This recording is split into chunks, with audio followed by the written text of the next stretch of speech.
Bueno, bienvenidos y bienvenidas al módulo uno, clase uno del diploma en BCM para servicios de salud. La idea de esta clase es, y de este módulo entero también, es hacer una introducción a lo que es biología celular y molecular aplicado a la parte de salud, básicamente a diagnóstico, terapéutica, fisiopatología, todo visto desde el punto de vista molecular y celular. Sé que vienen de diversas trayectorias profesionales, así que bueno, la idea es hacer un nivel intermedio, pero está abierto a modificaciones. Pueden decirme, puedo ajustar un poco, acelerar un poco, o ir más despacio, o profundizar en cierto tema de interés, eso lo podemos ir hablando, pueden aportar en el foro para eso. Esta primera clase tiene que ver con una introducción a la célula y componentes y estructuras celulares a fin de relacionar estructura, función y fisiología o fisiopatología. ¿Sí? ¿Por qué empezamos por la célula? Bueno, la célula, como sabemos, es la mínima unidad de vida, em, la mínima unidad funcional de vida, y por la célula pasan casi todos los procesos de relevancia, por no decir todos los procesos de relevancia biológica. Si lo vemos desde el ojo clínico, muchas enfermedades tienen que ver con alteraciones en la estructura celular o en la expresión genética, ¿sí? Que obviamente va a repercutir en la expresión de proteínas, ¿sí? En alguna parte de la expresión de proteínas, en alguno de los puntos, van a ocurrir alteraciones. Y también van a tener relevancia en otros procesos, no solo en patologías, sino también en procesos de diagnóstico, por supuesto. Los diagnósticos tienen que ver con identificar biomoléculas. este, mm, entonces vamos a poder saber qué medir y por qué medimos determinada biomolécula para responder una pregunta clínica. Y también tiene que ver con algo que quiero también trabajar, que es el tema de la terapéutica, ¿sí? De los blancos moleculares. ¿Por qué ciertos fármacos tienen el mecanismo que tienen? ¿Sí? Y eso necesito verlo desde la luz de la biología celular y molecular. ¿Sí? Cuando yo desarrollo una droga, trato de apuntar a un blanco farmacológico. Y eso va a tener que ver con la estructura y función celular o extracelular.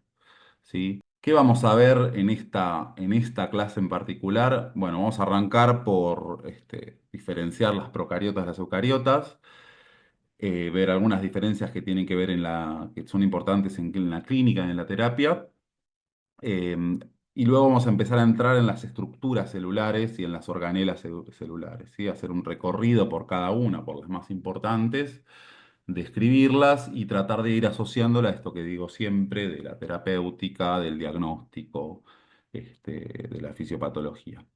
Luego, bueno, vamos a ver algo de estructura de pared celular bacteriana. Es importante recordar la gran clasificación de gran positivas y gran negativas. Y vamos a arrancar un poco a presentar lo que es el dogma central, así que cómo se expresa la información biológica.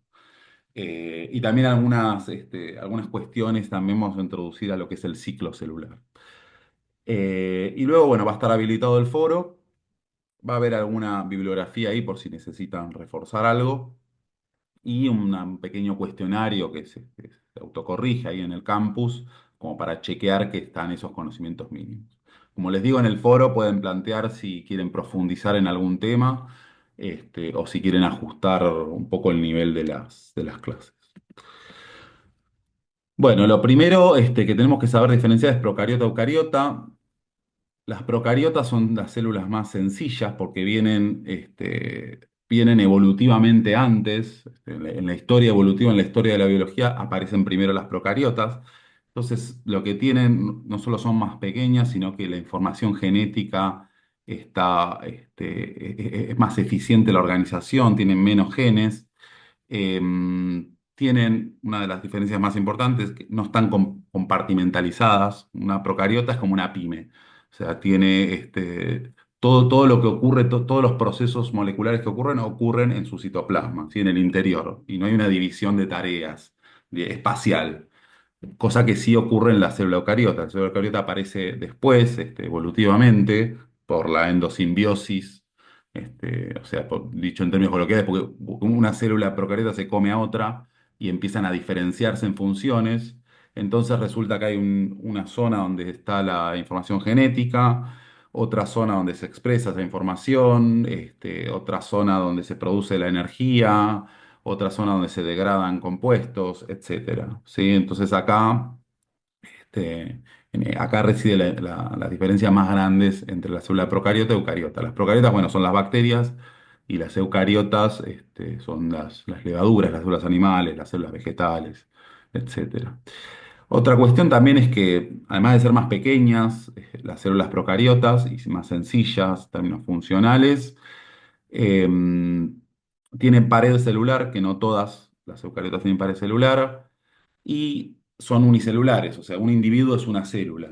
Las células eucariotas pueden ser unicelulares, pero también se pueden organizar en colonias y se pueden diferenciar como tejidos para formar algo tan complejo como, como es un animal. ¿Sí? Y también tienen diferencias en los ribosomas, ahora vamos a ver eso, que nos sirven también para desarrollar antibióticos que ataquen los ribosomas de las bacterias y no de los humanos, por ejemplo. ¿Qué nos va a interesar a nosotros? Bueno, las células procariotas las vamos a trabajar porque muchas infecciones son bacterianas, así que nos importa conocer un poquito de la biología celular de procariotas. Y dentro de eucariotas, obviamente, nos va a interesar la célula animal, ¿sí? Son las células que tenemos los humanos, ¿sí? Eh, y acá, bueno, como yo decía que la célula procariota es como si fuera una pyme, una célula eucariota es una corporación, ¿sí? Tiene muy diferenciadas sus tareas y eso la vuelve mucho más eficiente y le permite generar organismos muy complejos, donde hay células que se diferencian como tejido hepático, células que se diferencian como tejido epitelial, como neuronas, etcétera, ¿sí? Permiten y se pueden comunicar entre sí para funcionar como un organismo entero. Eh, entonces, lo que tenemos que ver, lo que tenemos que empezar a pensar en este módulo es lo que es la estructura de una célula, con toda esta compartimentalización que les hablo y la señalización que tienen que comunicarse entre sí las diferentes células. Y esto nos va a dar la función, ¿sí? ¿Para qué está? La estructura nos define la función. ¿Por qué tiene esa estructura? ¿Sí? ¿Por qué una célula del epitelio intestinal tiene la forma que tiene? Bueno, para captar nutrientes. ¿Sí? Entonces, esa relación estructura-función tenemos que llevarla a la fisiología. ¿Sí? O sea, al funcionamiento de todo el organismo. Y si hablamos de fisiología, hablamos también de patología. ¿Sí? O sea, ¿qué pasa cuando se altera una estructura celular? Cómo repercute eso en la fisiología y cómo lo altera a nivel patológico. Entonces eso me va a permitir pensar la biología celular en términos de diagnóstico y de terapéutico, que es el objetivo que tenemos en esta diplomatura.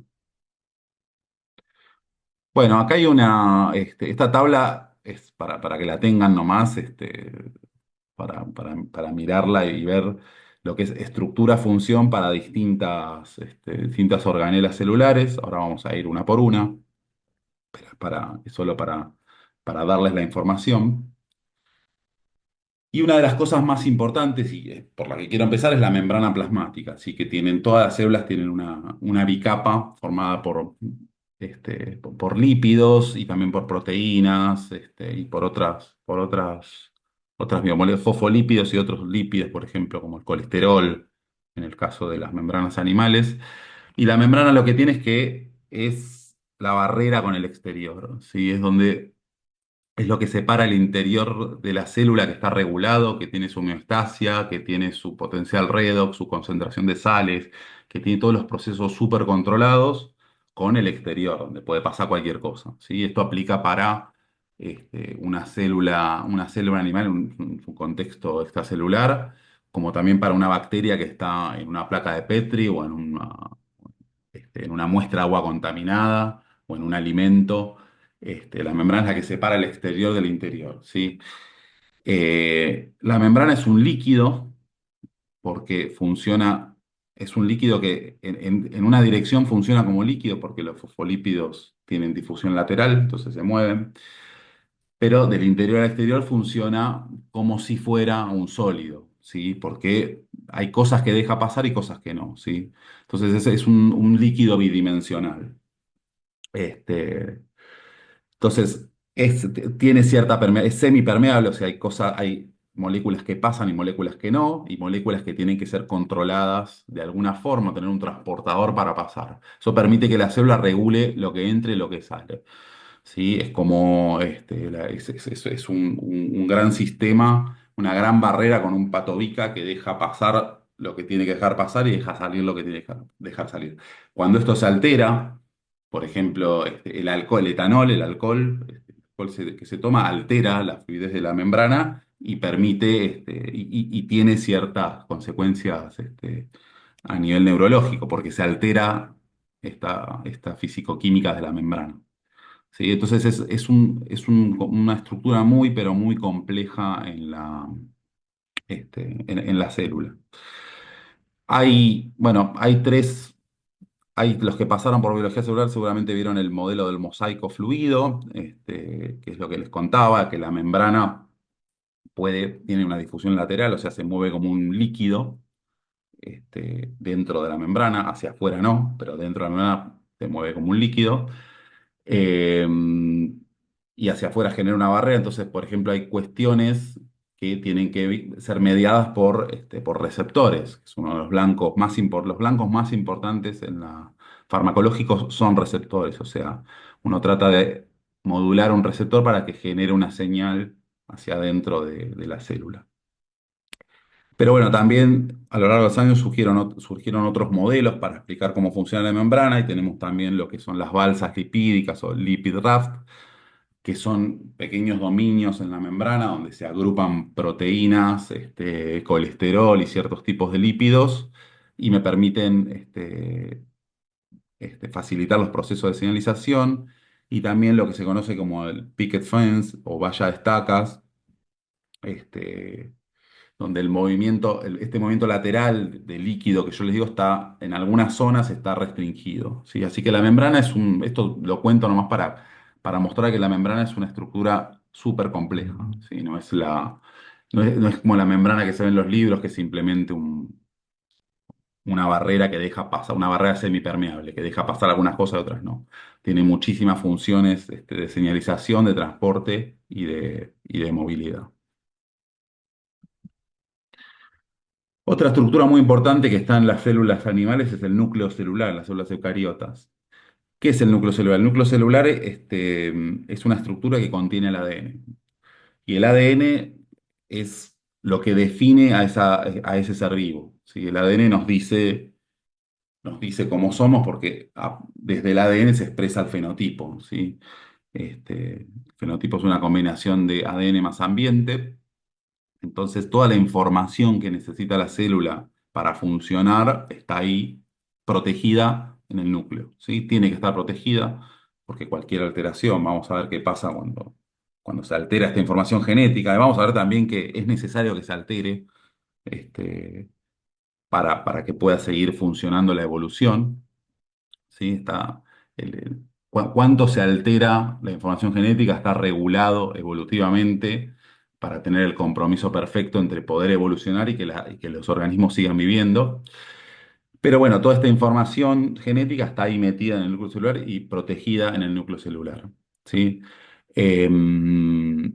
Puede estar en distintos grados de compactación. Cuando nosotros vemos los cromosomas en un cariotipo, por ejemplo, es una forma de hacer un diagnóstico cromosómico, vemos el ADN súper compactado. ¿Sí? El ADN tiene metros de longitud, pero cuando la célula se va a dividir se compacta. ¿Sí? Eso es lo que vemos cuando vemos el cromosoma compactado. Esta compactación tiene que ver también con como ahí está la información genética importante. Si está muy compactado, no va a estar disponible para su lectura esa información genética. ¿Sí? Así que una forma que tiene la célula de regular si un gen se expresa o no es a través de la condensación. Y la mayor parte de la información genética de una célula no se expresa nunca en la vida. ¿Sí? El 5% del ADN es codificante, más o menos. La otra mayor parte está ahí, tuvo alguna función en algún momento, pero ya no. Y esto es algo que nos diferencia de las células más simples como las procariotas, donde todo el material genético se expresa, ¿sí? En las células eucariotas se expresa una partecita sola y tiene que ver con el nivel de compactación. Ahora sí, cuando la célula se divide, que tiene que duplicar su ADN, ahí se compacta al máximo para facilitar una división ordenada. ¿Está bien? ¿Cuál es la idea del núcleo celular? Como les decía, mantener el ADN intacto, lo más intacto posible, cuidarlo cuando hay que dividir la célula para crecer, para formar otro organismo, para formar un gameto, una célula sexual, se va a dividir en forma muy controlada, este núcleo se va a duplicar la información y se va a dividir. Este, y cuando yo necesito leer algo, yo necesito fabricar una proteína de queratina, por ejemplo, eh, tengo que ir al núcleo celular a leer la información genética, se va a fabricar una copia, un transcripto en ARN, que es otra molécula, se va a exportar hacia el citoplasma y ahí se va a fabricar lo que se tiene que fabricar. O sea, esto también es importante a nivel funcional. La información está muy protegida en el núcleo celular y solo se pueden sacar copias de la información genética, ¿sí? Para evitar mutaciones, justamente, para minimizar el riesgo de mutaciones. Digamos, el núcleo celular es como si fuera una biblioteca con libros muy preciados, muy antiguos, que están cuidados por bibliotecarios, que no se pueden ensuciar, que no se pueden romper, que no les puede pasar nada. Cuando yo necesito leer esa información, yo célula, lo que hago es pedirle al núcleo celular, che, mandame una fotocopia de las hojas que necesito y nada más. Y eso sale del núcleo celular como fotocopia, que va a ser el ARN, ¿sí? Que luego se va a fabricar, se va a traducir a proteína. Eso es el dogma central que ahora vamos a ver. Otra estructura importante es la mitocondria, que antiguamente en algún momento fue según la teoría endosimbiótica, fue una bacteria independiente que fue fagocitada por otra y se empezó a especializar dentro de la célula. La mitocondria tiene muchísimos paralelismos con una bacteria porque fue una bacteria libre en algún momento. Entonces tiene su propia información genética. Esto es importante desde el punto de vista de la genética forense porque es un ADN totalmente distinto al ADN cromosómico que tenemos en el núcleo. Es otro linaje que se transmite a través de la madre, a través cada ovocito, cada óvulo transmite de una mujer, transmite a su progenie ese set de mitocondrias, entonces esa información puede trazarse generaciones y generaciones a través de las mujeres. De hecho, está estudiada la Eva mitocondrial, que es la mujer que dio origen a toda la humanidad hoy en día. O sea, tiene su propio programa genético y es una estructura que está preparada evolutivamente para generar energía. ¿Sí? Siempre se dice que es la fábrica energética, la usina energética celular, ¿eh? Y es un poco así, porque lo que hace es sintetizar ATP. ATP es adenosintrifosfato, es la molécula que permite acoplarse a reacciones que necesitan energía, así que es fundamental.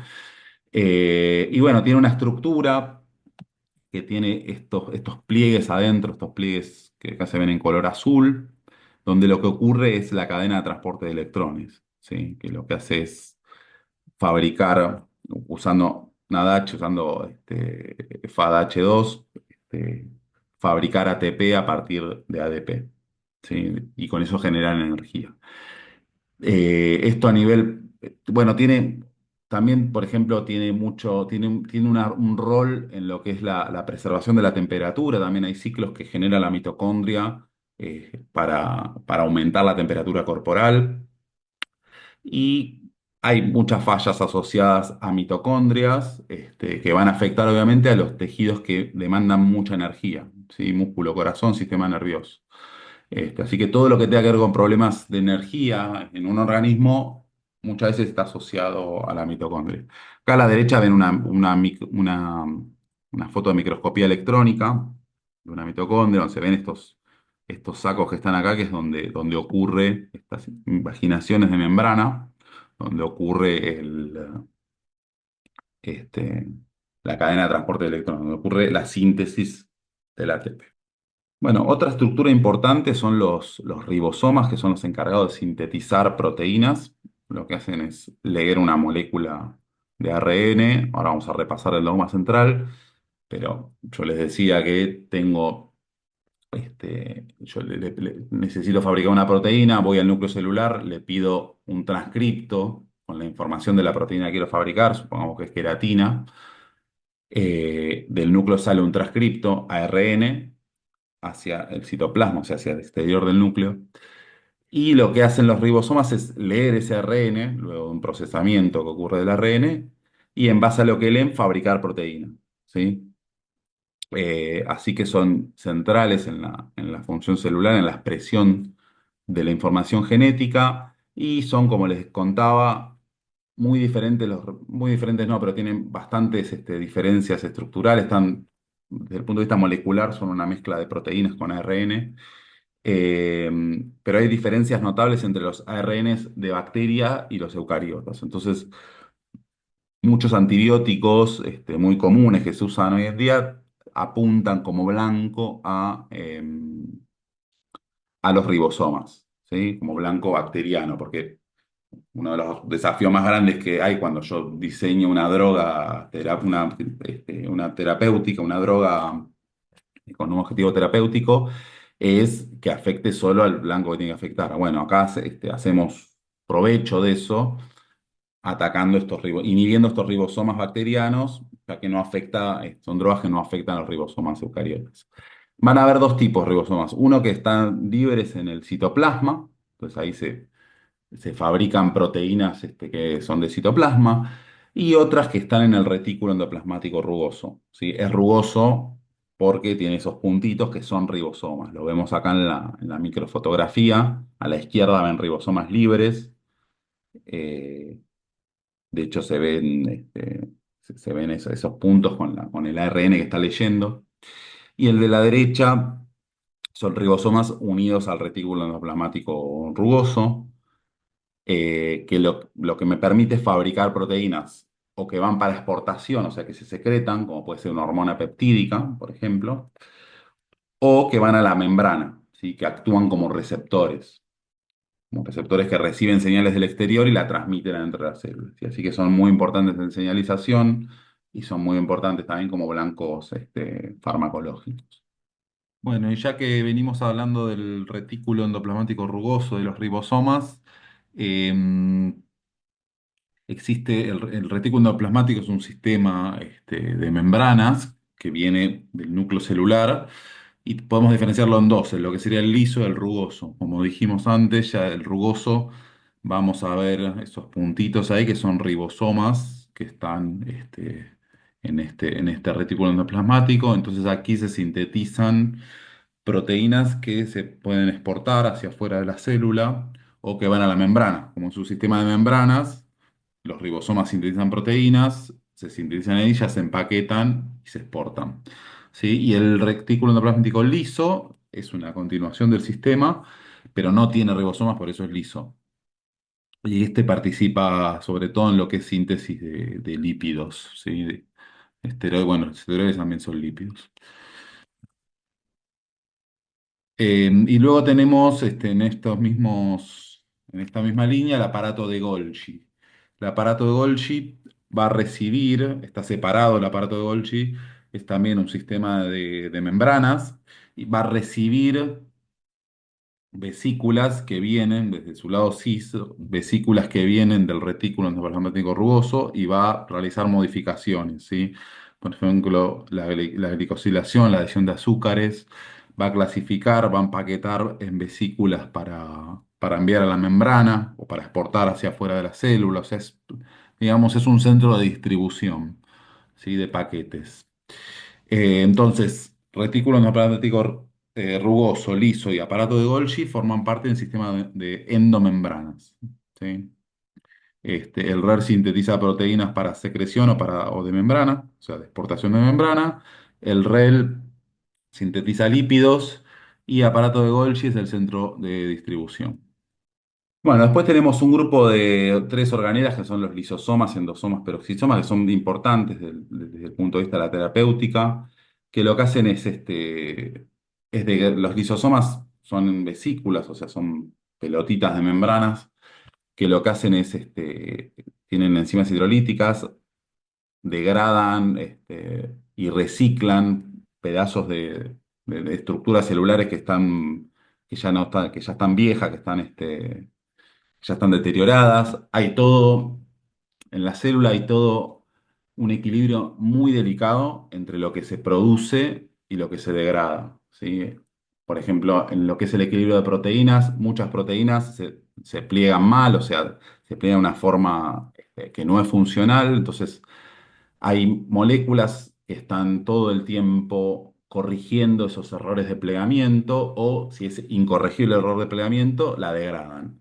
¿Qué pasa, por ejemplo, con el envejecimiento? Bueno, nuestro sistema, a medida que va pasando el tiempo, nuestro sistema de reciclaje de proteínas empieza a perder eficiencia, entonces muchas enfermedades neurodegenerativas, por ejemplo, aparecen por este tema, porque yo no logro corregir y balancear la cantidad de proteínas malas con las buenas o no logro degradarlas a tiempo, ¿sí? Bueno, este tipo de organelas participan en esos procesos. Este, los peroxisomas, por ejemplo, tienen enzimas oxidativas como la oxidasa, la catalasa, este, que degradan toxinas y también participan en el metabolismo de lípidos. Y bueno, estas hormonas están asociadas a varias enfermedades, como las de depósito lisosomal, este, con enfermedades que tienen que ver con metabolismo de lípidos, y por lo tanto con funciones neurológicas, etc. Otra estructura importante, citoesqueleto. El citoesqueleto está formado por tres tipos de moléculas. El citoesqueleto es en forma genérica es algo que le da a la célula la forma y la resistencia. Las células no son todas redonditas, esferitas. Una neurona tiene un axón larguísimo, por ejemplo, está estirado su citoplasma. Una célula del epitelio intestinal tiene una forma alargada, medio rectangular como para poder absorber nutrientes. La forma de la célula tiene mucho que ver con la función, entonces el citoesqueleto ayuda a dar forma, ¿sí? Pero también no solo eso, sino participa en un montón de procesos. Eh, por ejemplo, hay tres tipos de moléculas de citoesqueleto: los microtúbulos, los filamentos intermedios y los microfilamentos. Los microfilamentos de actina tienen que ver con la contracción muscular, por ejemplo, ¿sí? Así que tienen una función biológica importantísima en todo lo que es la contracción muscular. Por ejemplo, pensemos en el músculo cardíaco, toda la contracción muscular del corazón, que es fundamental para la vida, está mediada por microfilamentos de actina, que son los que generan, los que se mueven, caminan la miosina sobre la actina y genera la contracción en el sarcómero. Luego también los microtúbulos, que son otra estructura, la de mayor diámetro, del citoesqueleto, que transportan vesículas, por ejemplo, con moléculas señalizadoras, y también forman el uso mitótico, o sea, participan que es la microscopía de fluorescencia que se ve ahí a la derecha arriba, participan en lo que es la división celular, en la formación del uso mitótico, en la mitosis. Y después tenemos filamentos intermedios que dan soporte mecánico de estabilidad. ¿Sí? Sin citoesqueleto, la célula es como si fuera una bolsa con agua, o sea, se achata. Así que los microfilamentos te dan ese soporte mecánico. Las células bacterianas o las células vegetales, las células de las plantas, no necesitan tanto citoesqueleto porque tienen una pared celular, tienen algo que ya les da la rigidez. ¿Sí? Pensemos en la madera, por ejemplo, es la formación de lignina, es una pared celular secundaria que la célula se muere, deja de funcionar, no queda nada de la célula. Pensemos, la madera dura décadas, siglos, milenios. No sé, la ciudad de Venecia está cimentada sobre pilares de madera, por ejemplo. Dura miles de años porque es una pared secundaria que le da la forma a la célula. Bueno, esto no lo tenemos en la célula animal. Entonces dependemos del citoesqueleto para darle la forma y la estabilidad y el soporte mecánico, la resistencia mecánica que tiene que tener la célula. Y además también el citoesqueleto tiene que ver con la movilidad y tiene que ver con estos que son los cilios y los flagelos, que son prolongaciones celulares muy importantes a nivel funcional. Los cilios son los que, por ejemplo, están este, en en el tracto respiratorio, entonces permiten, los cilios son estos pelitos, entre comillas, que están en el epitelio de estas en el epitelio de estas células, que están cubiertos por mucosa. ¿Y qué pasa? Muchísimas infecciones respiratorias tienen que ver con que los cilios pierden movilidad. Por ejemplo, salgo a la mañana al trabajo, tomo mucho frío, el cilio pierde la dinámica que tiene, la fluidez que tiene, queda rigidizado. Recordemos que la membrana, o sea, los cilios están formados por membrana. La membrana, como les decía, es un líquido bidimensional, entonces depende mucho su fluidez de la temperatura. Si la temperatura es baja, yo tomo frío, estos cilios quedan más rígidos, entonces la mucosa queda quieta, entonces soy blanco fácil de una infección bacteriana, ¿sí? O viral. Entonces muchas infecciones tienen que ver con pérdida de movilidad ciliar, sobre todo las asociadas al frío, este, están asociadas a la pérdida de movilidad de los cilios. Y también, por ejemplo, las enfermedades asociadas a tabaquismo, ¿no? También, que el calor del tabaco también cambia la fluidez de los cilios, entonces facilita infecciones bacterianas o virales, ¿sí? Y también me permiten los cilios, en algunas superficies epiteliales, capturar nutrientes también. Y luego están los flagelos, que el ejemplo, bueno, los flagelos son esas colas que pegan unos movimientos circulares para hacer que las células se muevan. Muchas bacterias tienen flagelos porque migran hacia zonas, por ejemplo, donde hay más cantidad de nutrientes, pero el flagelo es parte fundamental de la reproducción animal, porque los espermatozoides se dotan de flagelos para avanzar hacia al ovocito y fecundarlo, ¿sí? Eh, el espermatozoide es una célula que está evolutivamente diseñada para nadar hacia adelante, ¿sí? Y cuando tenemos alguna alteración, esto se ve en un espermograma, cuando vemos una alteración en la movilidad, en la trayectoria que hace el espermatozoide, si se mueve, si no se mueve, con qué vitalidad se mueve y en qué dirección se mueve, muchas de estas cosas tienen que ver con alteraciones flagelares, ¿sí? Entonces es importantísimo. Igual los espermatozoides son millones, o sea, la estrategia evolutiva acá es, che, hagamos millones de espermatozoides, alguno va a funcionar bien. Un poco es así. Este, pero bueno, para que funcione bien tienen que nadar directo, tienen que tener movilidad, tienen que tener la morfología que tienen que tener para arribar hasta este, para llegar hasta el ovocito y luego tener la energía para penetrar el ovocito y fecundarlo. ¿Sí? Así que es una célula que está diseñada por la evolución con este único fin. Y ahí el flagelo es importantísimo porque es el que me va a dar esa movilidad y esa dirección para avanzar hacia adelante, en el útero y llegar a fecundar. Bueno, dicho sea de paso, la información genética que tiene el espermatozoide es la mitad de la información necesaria para una célula. ¿Por qué? Porque la otra mitad la aporta el ovocito. ¿Sí? Entonces, cuando se da la fecundación, el espermatozoide victorioso que llegó hasta ahí combina su ADN, aporta 23 cromosomas y el ovocito aporta otros 23 y bueno, y ahí se da el ovocigota y tenemos el desarrollo embrionario. Bueno, como les comentaba, la pared celular es otra estructura importante que no está en humanos, no está en animales, en células animales, eh, sino que es una estructura rígida más allá de la membrana, que tiene función estructural. La membrana tiene una función de controlar lo que entra y lo que sale. La pared tiene una función de dar rigidez a la célula y darle forma, ya les contaba. Eh, y que está presente en plantas, en bacterias y en hongos. Lo que es plantas es bastante diferente la pared celular a la de bacterias. Las plantas tienen una pared de celulosa. Y algunas plantas forman paredes secundarias de lignina, que es básicamente lo que vemos la madera, ¿sí? En algunos, por ejemplo, en los árboles que forman esta pared secundaria muy resistente, y muy duradera. En las bacterias tienen otra composición química porque está compuesta por peptidoglicanos o peptidoglucanos, depende de la traducción que lean, y permite hacer una gran diferenciación entre bacterias, que son las gram positivas y las gram negativas.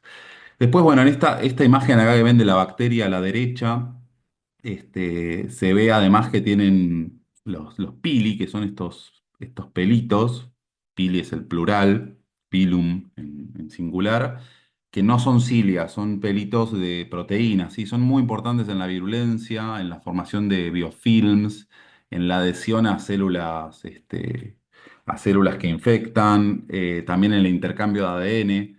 Las bacterias pueden intercambiar ADN, pueden intercambiar, por ejemplo, genes de resistencia a antibióticos, ¿sí? Se comparten la resistencia a antibióticos, por eso es tan complicado, ahora vamos a ver algo de eso, eh, el desarrollo, la administración de antibióticos, porque las bacterias evolutivamente van generando mecanismos de resistencia a los antibióticos y encima los pueden compartir entre ellas, ¿sí? Así que la célula procariota no es tan simple como parece. Bueno, y acá abajo pueden ver, esto no es de relevancia para el curso, pero para que sepan lo que sería la estructura de una pared celular vegetal, ¿sí? Con la membrana y las fibras de celulosa. Lo que sería gram positivo y gram negativo es una diferencia importante porque me permite hacer un test muy simple, que es la tinción de gram, para diferenciar tipos de bacterias y esto me va a impactar en en- en la patogenicidad de las bacterias y también en la terapia que uso. Hay antibióticos que sirven para ambos tipos de bacterias y otros que son solo para gram positivo y otros solo para gram negativo. La gram positivo, que es la de la izquierda, lo que vemos es que está la membrana, como siempre, está el espacio periplasmático en el medio y afuera hay una pared gruesa de peptidoglicanos, ¿sí? Con ácidos teicoicos. Es una pared, perdón, es una pared gruesa de peptidoglicano. Y en la gran negativa, el peptidoglicano es más finito, es más, es una pared de peptido, o sea, tenemos la membrana, luego el espacio periplasmático con peptidoglicano y luego hay una membrana exterior, ¿sí? O sea, tiene dos membranas. Esta membrana exterior no es tan impermeable como la membrana interior y juega mucho en la patogenicidad. Y lo que nos permite esto es, como les decía, diferenciar entre las bacterias de un tipo y las bacterias de otro mediante la tinción de Gram. ¿Qué pasa en la tinción de Gram? Nosotros teñimos las bacterias con cristal violeta, fijamos con yodo y luego decoloramos, ¿sí? Decoloramos con alcohol. ¿Qué pasa? Las gram negativas, por eso son negativas, porque da negativo este test, se van a decolorar, pero las gram positivas van a quedar con el colorante cristal violeta, ¿sí? Entonces después utilizo safranina como contratinción y puedo diferenciar violetas gram positivo, rojas gran negativo. Bueno, un caso común, muy típico de terapéutica con antibióticos que involucra la pared celular como blanco, los beta-lactámicos, las penicilinas, tanto las naturales como las de síntesis, la cefaloporina, etcétera, actúan inhibiendo la síntesis de la pared. ¿Sí? Entonces, inhiben la síntesis de la pared y la bacteria no puede formar o sea, puede expresar el peptidoglicano, pero no puede entrecruzarlo, no puede formar una red rígida de peptidoglicanos. Entonces, ¿qué pasa? Se debilita la pared y las bacterias, sobre todo las que están en crecimiento, son vulnerables a cambios en la presión osmótica. ¿Sí? La presión osmótica es la presión que se da por concentración de sales. En muchas células esto está regulado con el ingreso y la salida de sales. En las bacterias, la pared le da una rigidez que logra aguantar esta presión que genera la sal, esta presión osmótica. Al inhibir yo con beta-lactámicos, que es este tipo de antibióticos, la formación de enlaces cruzados de peptidoglicanos, logro controlar el crecimiento y matar estas células. ¿Sí? Ahora, ¿qué pasa?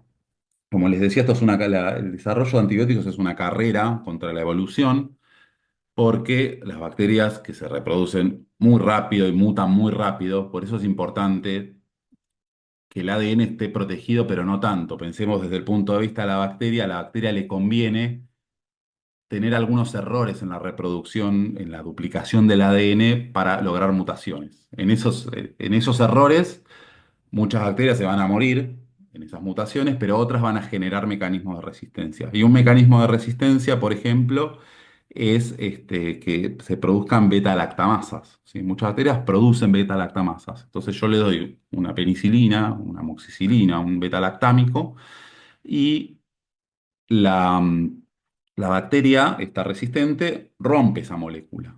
¿Sí? La hidroliza, rompe una estructura que se llama el anillo beta-lactámico. Entonces inactiva el antibiótico se torna invulnerable a la acción del beta-lactámico. Entonces van a haber muchas formulaciones que tienen dos principios activos. Por ejemplo, amoxicilina formulada con ácido clavulánico. Entonces el ácido clavulánico me inhibe la beta-lactamasa que fabrica la bacteria para inhibir el beta-lactámico. ¿Sí? Es una carrera contrarreloj para ir generando mecanismos de resistencia a la resistencia bacteriana. Bueno, y después tenemos la amoxicilina es de amplio espectro, pero hay algunos antibióticos que son específicos contra gram positivo, gram negativo. Acá puse dos ejemplos cualquiera, la vancomicina, que es un glicopéptido, este, es una molécula muy grande, ahí la ven a la izquierda, es una molécula muy grande, entonces la membrana externa de las gram negativo, acuérdense que tiene esa membrana exterior que filtra algunas cosas, me filtra este tipo de molécula porque es muy grande. ¿Sí? Las drogas, cuando desarrollamos una droga, el tamaño que tiene la molécula, una droga oral estoy hablando, el tamaño que tiene la molécula es fundamental para la absorción. Una molécula puede ser muy buena contra un blanco, pero si es muy grande en tamaño, en peso molecular, no va a llegar al sitio donde tiene que actuar, no va a llegar a su blanco, entonces no va a ser efectiva.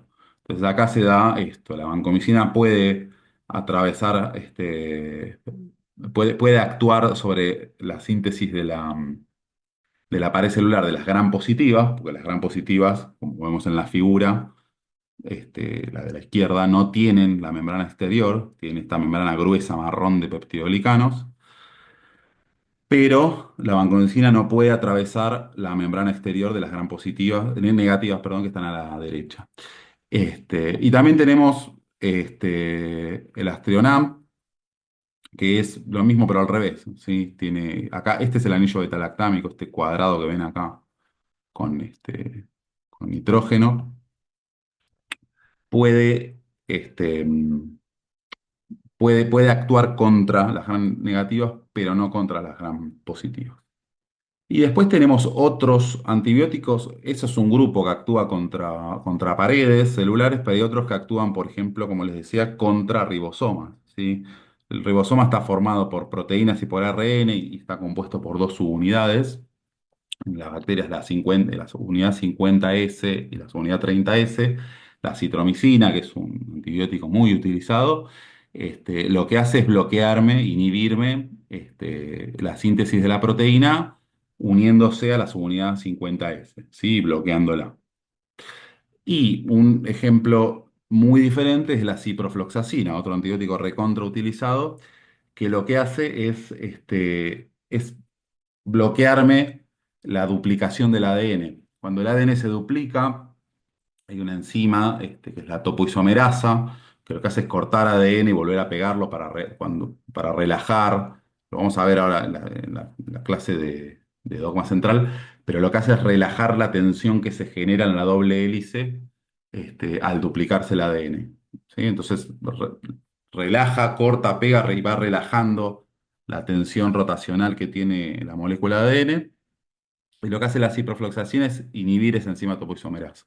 Sí, que también es una topoisomerasa específica de bacterias.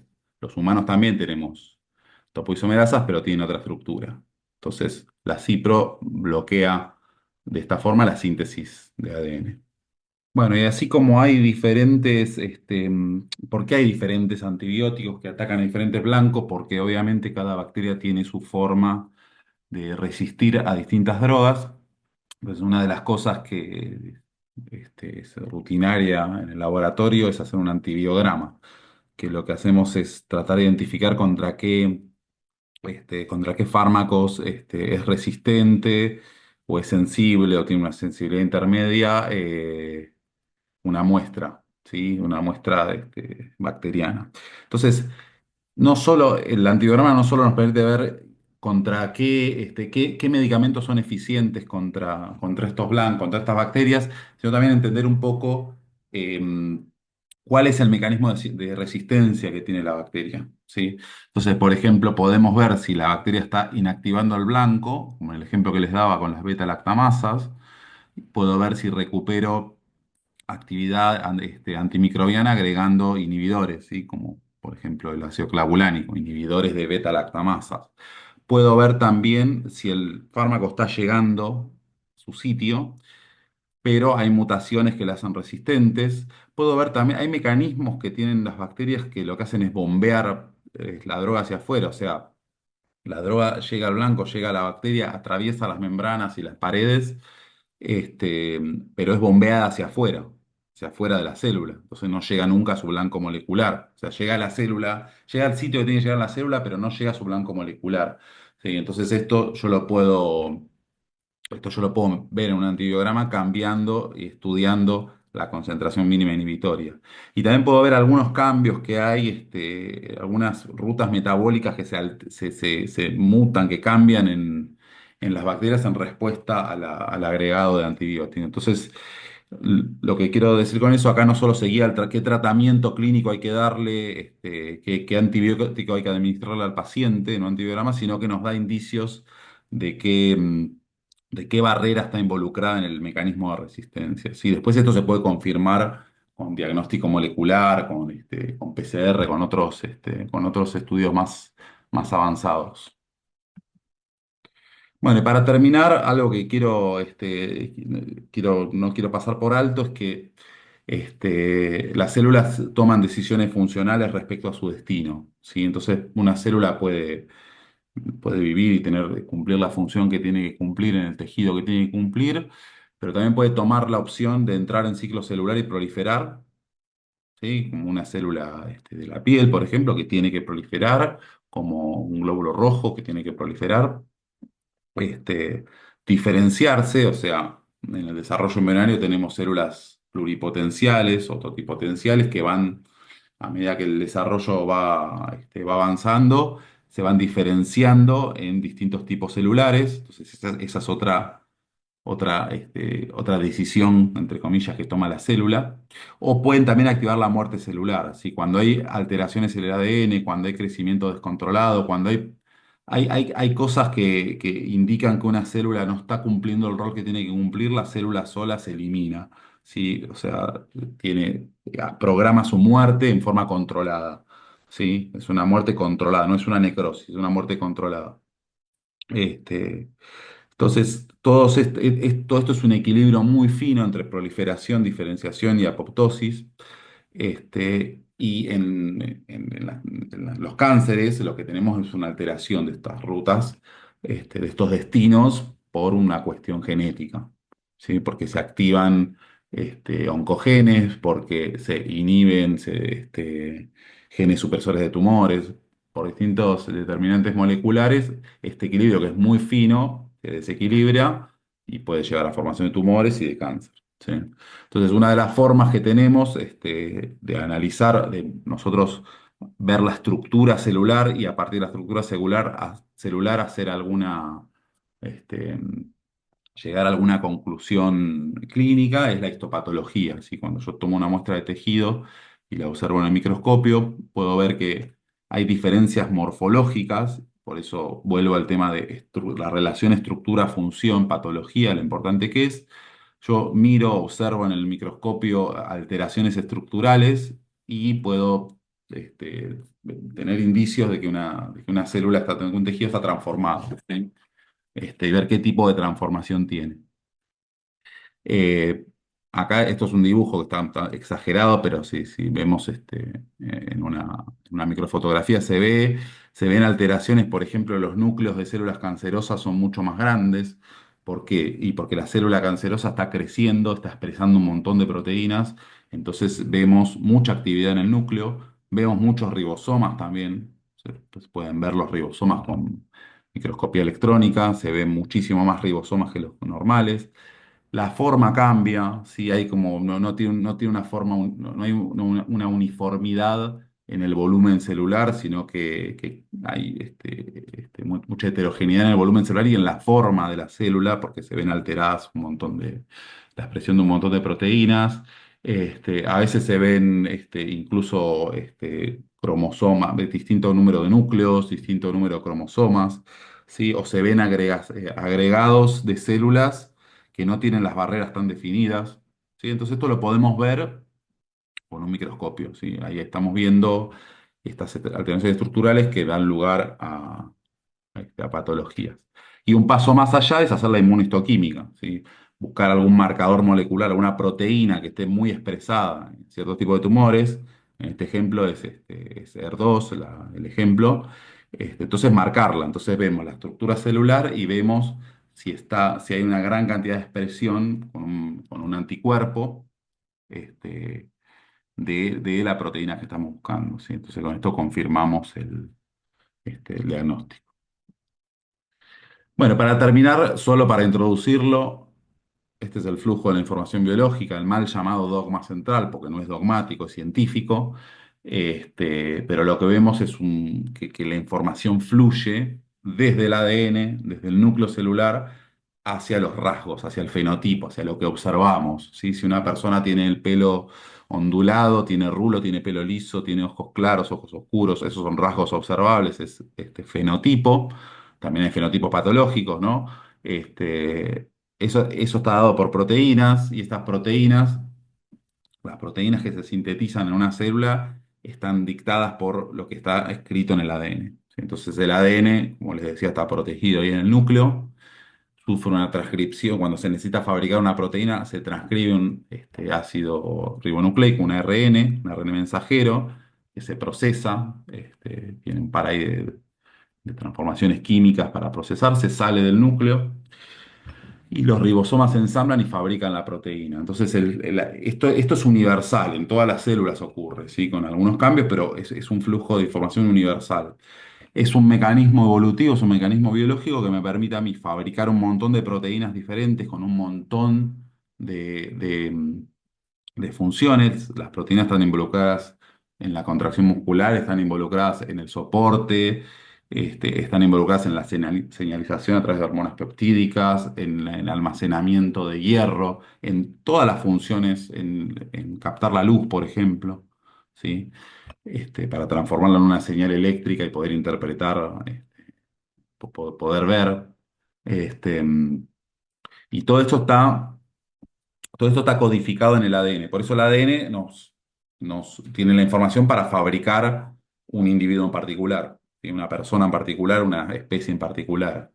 Porque es un sistema aceitado y optimizado por millones de años de evolución, donde yo con una molécula que es el ADN o con varios cromosomas, puedo fabricar millones y millones de proteínas con distintas funcionalidades químicas. Eso es el dogma central, ¿sí? Cómo se expresa la información biológica y cómo se transmite de generación en generación.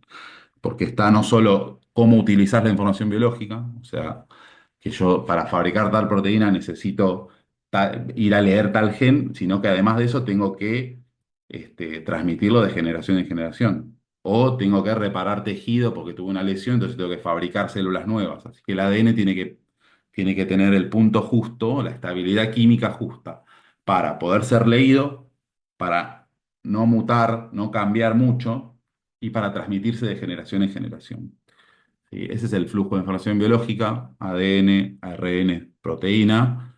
Lo vamos a profundizar en la semana 3. Vamos a ver que hay algunas excepciones al flujo de información biológica, pero bueno, eso es todo. Eh, Comenten en el foro qué les pareció la clase, si tienen alguna duda, cualquier duda, evacúenla a través del foro, así la respondemos entre todos. Y bueno, si hay alguna cuestión que se quieran profundizar o ajustar el nivel, o fui muy rápido, muy lento, me lo hacen saber y lo vamos trabajando. Aprovechemos estas primeras semanas para eso. Recuerden que va a haber un cuestionario, es la única actividad que tienen que hacer. para la semana que viene y que la semana que viene tenemos encuentro sincrónico. ¿Sí? Va a estar ahí subida toda la info en el campus. Bueno, ahí tienen mi mail también directo por cualquier consulta que tengan. Luego vamos a estar haciendo un grupo de WhatsApp, así tenemos vínculo más directo. Que quiere ir se va igual, no es obligatorio. Bueno, hasta la semana que viene, gracias.